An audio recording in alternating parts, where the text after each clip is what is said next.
Good afternoon, ladies and gentlemen. Welcome back to another episode here on African Confessions. Strange things indeed they do happen in this world. The message that I have for you, it reads like this. So, dear brother, this was a perfect disguise, a disguise that no one could even decipher or even figure it out. I had done everything by the books. I had followed all the health requirements. I had followed all the requirements so that are required when you want to set up your own kindergarten. I followed all the requirements that had been set up by the education department. My kindergarten had came up tops for the smartest, most innovative daycare center. For you see, I was not running a business, I was offering a service. For the novice, there is a difference between running a business and offering a service. I was going beyond what other daycare centers were doing. I took children as young as 6 months. The parents or the guardian just had to provide enough bottles, milk and diapers and change of clothes. My daycare center was a home away from home. To those parents who knocked off late, my daycare center had after hours where qualified people would look for their children. Even for the busy parents, we had a holiday club where parents or guardians would drop off their children and never have to worry about nannies or maids ill-treating their kids. I was very innovative. That set me apart from other daycare centers where it began to spread around that there was a different daycare center in town which did things differently, and I became sought after. People would apply for places when their child was still in the womb. Yes, it was now prestigious for one to have attended my daycare center. Private schools had first preference for those who attended my school.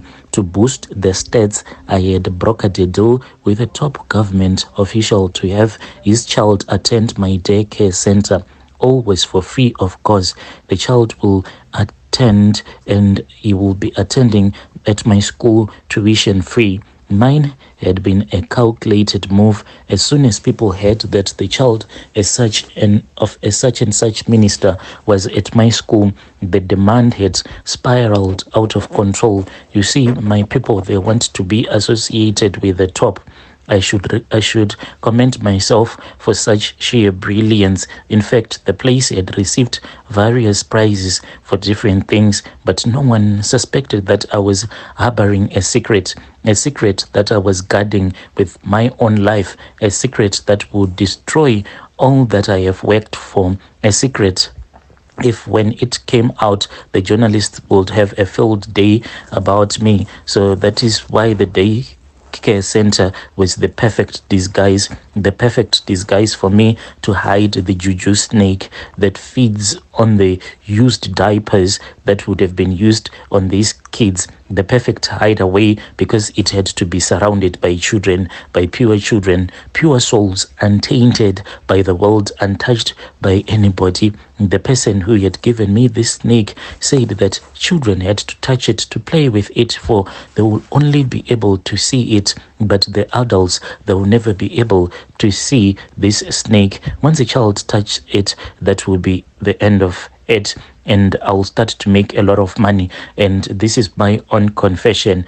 I had visited a local healer for some concoctions to boost my businesses. I tried everything. I tried to sell your Avon, your Tupperware. I had failed, and I was also a failed saleswoman. But when I tried this running a kindergarten, I saw that there was promise there. When I had seen that there was promise there, that was when I went to that local healer. Prior to my overnight success, I was just an ordinary Jane facing economic hardships like everyone is going through right now in our country. It's not like we were not trying, but we were dealing with a dead economy and top government officials that keep on fattening their pockets. So when you are involved in, when you are born in that kind of a country whereby people that are at the top, they will only be concerned with only fattening their own pockets, then you know that it is going to be very difficult, especially for those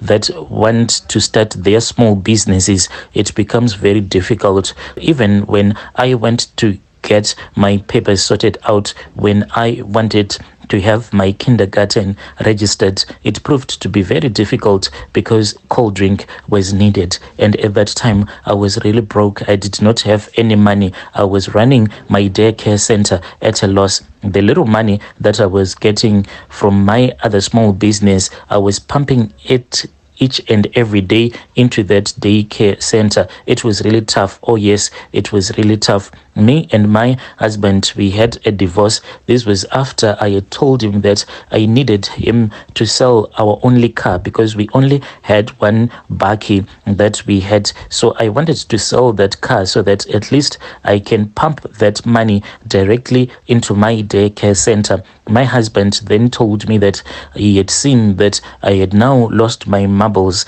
I was now going crazy, but I kept on telling him that this daycare center was going to make us to become very rich, but he did not see past my own imaginations and dreams, and he said that he was moving out. He moved back to his parents' house. So I told him that if he wants to move back to his parents' house, then he needed to leave my car behind. We had a very big fight because this car, when we had bought it, he had said that since you are my wife, I want this car to be in your name. So since he was the one who had bought it, he was like, give me back my car. Let us go and change the ownership. And I said, no, this is my car. And we kept on fighting. And his parents said it was far much better that we just have a divorce. And they said that I was just a greedy woman, but I took my car and I sold it.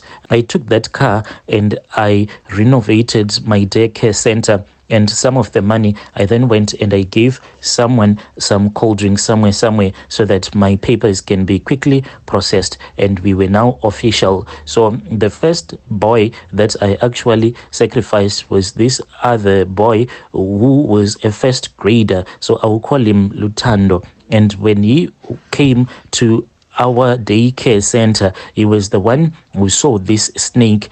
When he saw this snake, he ran into the storeroom, and when he saw this snake, he was just walking around and he saw this snake going into this little storeroom because that is where this snake stays. And I had told the caretakers that no matter what, they should never open that little storeroom. And he had seen this snake as it was rushing into that storeroom, and he kept on shouting and he kept on shouting, snake, snake. And amongst all my pupils that come, and amongst all my students that come to my daycare center, Lutando was the only one, the unfortunate one, who had to die, because for this snake to start giving me money and vomiting money, it needed some blood to kickstart everything. So I had been told that at least one amongst those kids that were now attending at my daycare center, one had to die. So this young boy,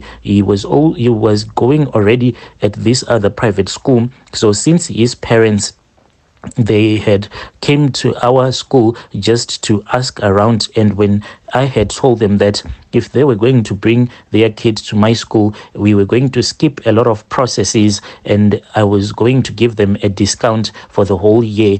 All parents, they just want a discount when it comes time to pay for their child's school fees. So then they brought their son. Unfortunately, he was the one who became my first sacrifice. After he had seen the snake, he shouted, snake, snake, snake. So no one had him, because everything that was now happening, it was happening in the spiritual. And he walked towards that storeroom. It was only after he had entered into the storeroom that was when he saw that this snake, it was not a regular snake, but it has the head of a woman. This snake then proceeded to biting him and inserted its poison into his small body, and then he died, even though he passed away. But no one ever knew that he was bitten by a snake. It was only I who saw that he was bitten by a snake, because this snake, whatever it sees, I see everything that this snake will be seeing. And when they found him dead in the storeroom, It was just said that because he had an epileptic seizure, that is what killed him. But what they do not know was that he was bitten by my poisonous snake, the one that gives me money. So this snake, it vomits money, and late at night I go to my daycare center and I pick up the money. So the rule that I gave my caretaker is that at night the lights at my daycare center, they are not supposed to be switched on, for the snake hates the light, and I make sure that no one switches on the light. And each and every day I go there and I make sure that all the lights have been switched off. And later on, when I come back, then I would find out that the snake would have vomited the money. The money will be everywhere. I just pick it up and I return back home with the money. So I've been using this money to invest into other businesses, as well as planning to open up several daycare centers around our country. This is my own story. That was the only plan that I made so that I can get rich quickly.